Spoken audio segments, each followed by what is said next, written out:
Dengan soalan ini Fitri, di mana ini yang paling utama. Setiap orang ada pengalaman dia yang tersendiri. Ada pengalaman pahit dia yang kadang-kadang dengan pengalaman pahit itu kan, dia tidak boleh jadi orang hebat. Contohnya seorang isteri yang pernah kena dera dengan suami, pernah kena sepak terajang. Ini antara kisah benar ya. Dia pernah kena sepak terajang, dia pernah kena dera dengan suami. Bila dia dah bercerai, dia rasa tidak ada lelaki dalam dunia ini yang boleh bela aku, yang boleh jaga aku. Semua lelaki sama, semua lelaki jahat.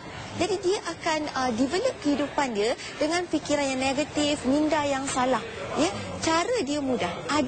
Kita kena buat satu teknik muhasabah diri. Duduk diam-diam dalam masa katakan 20 minit.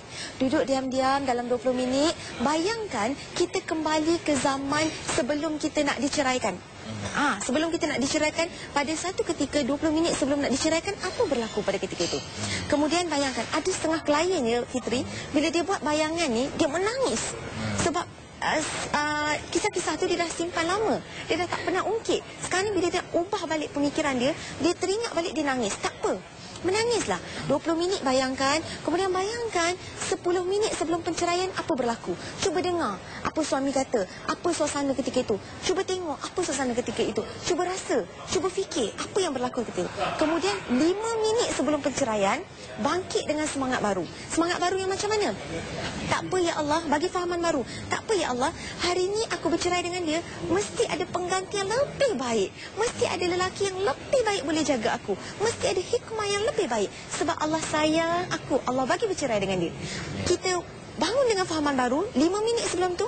Lepas tu kita dengar bahawa aku ceraikan engkau dengan talak satu, katakan. Aku ceraikan engkau dengan talak satu, tapi dengan fahaman baru. Lepas bercerai tu, terus tak apa, ada lelaki yang lagi baik. Ini pahala daripada Allah, ini fitrah daripada Allah, ini kurniaan daripada Allah. Lepas ni ada pengganti, insya-Allah, yakin. Jadi lepas tu kita tarik nafas, kita akan jadi orang baru, semangat baru. Itu cara nak install. Mungkin disebabkan betul. Dan